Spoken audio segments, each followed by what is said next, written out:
Hello and welcome back to Rev Endurance Sports and another edition of Bike Profiles. Today, as the title leads you in, this is one of the best-selling bikes that Bianchi has ever made. And it is a bike that I've sold very well through my store. So let's take a look at it. This is called the Bianchi Infinito. And this Bianchi Infinito is Bianchi's answer to an endurance bike. In the previous video, when I was talking about stack and reach, I used the Bianchi Infinito and the Bianchi XR4. The XR4 X Extreme R Racing, fourth generation, I guess, but XR4, and there's an XR3, which I don't think was the third generation, so I don't know what the 4 actually stands for.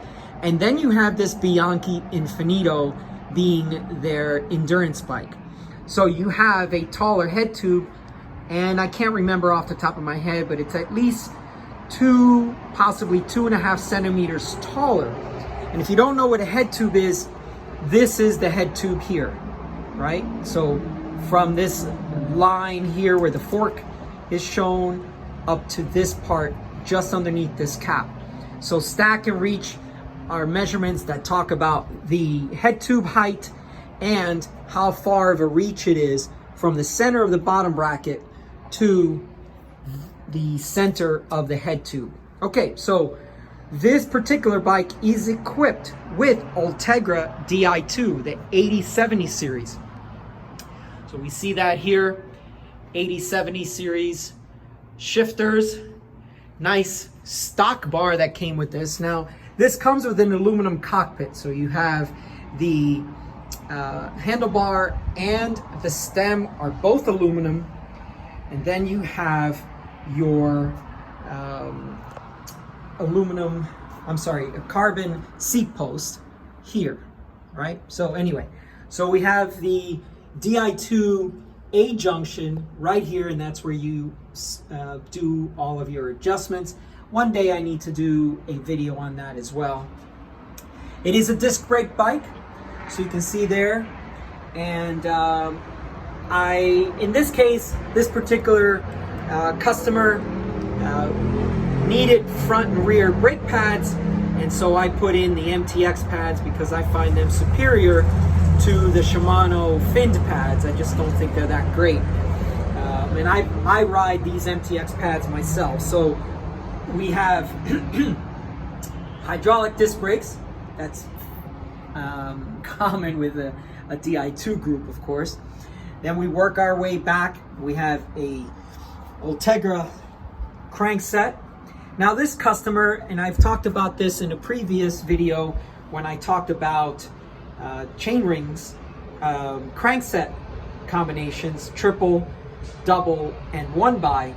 And this particular customer I alluded to, she was the customer who had a triple and wanted me to make sure that in certain races the inner and middle chainring worked, and then in other races to make sure that the middle and outer big chainring worked or shifted properly. And I was like, no, I can get it to shift all 3. What do you mean? And you know, she said other mechanics couldn't get it to shift all 3, and I was like, well, just give me some time, I'll see what's going on and I'll get it done.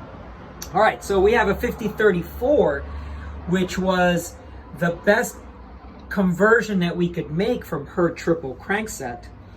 And then she had a much smaller cassette in the back, and that's what I had to explain to her. It's like, look, if we put a 32 cassette back here, which you can see right there, so that's an 1132.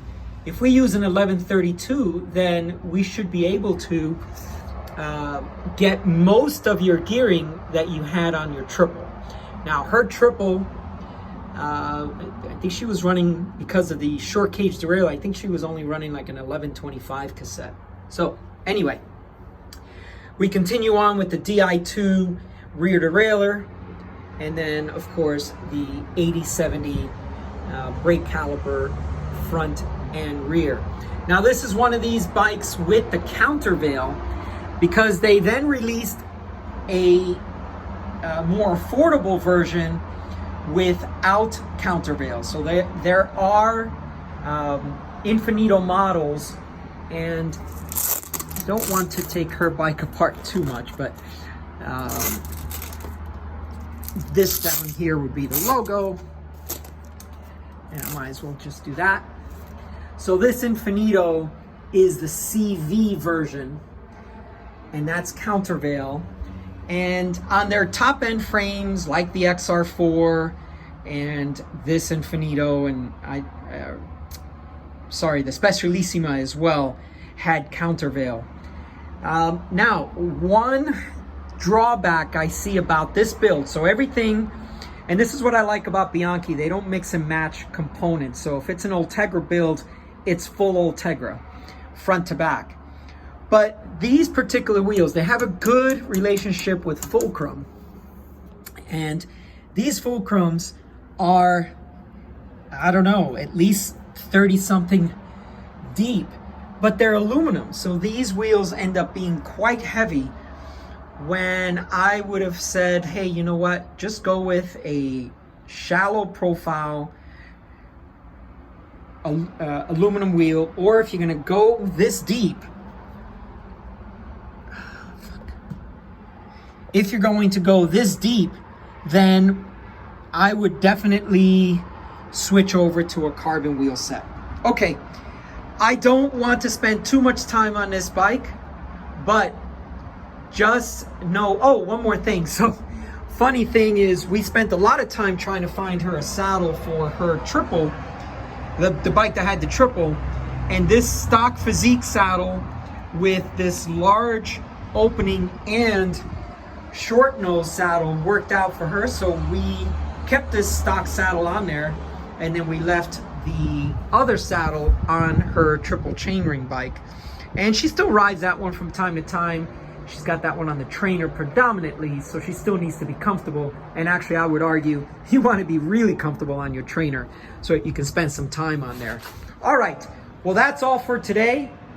Please like and subscribe. If you do like these bike profiles, please let me know so I can continue to do them for you.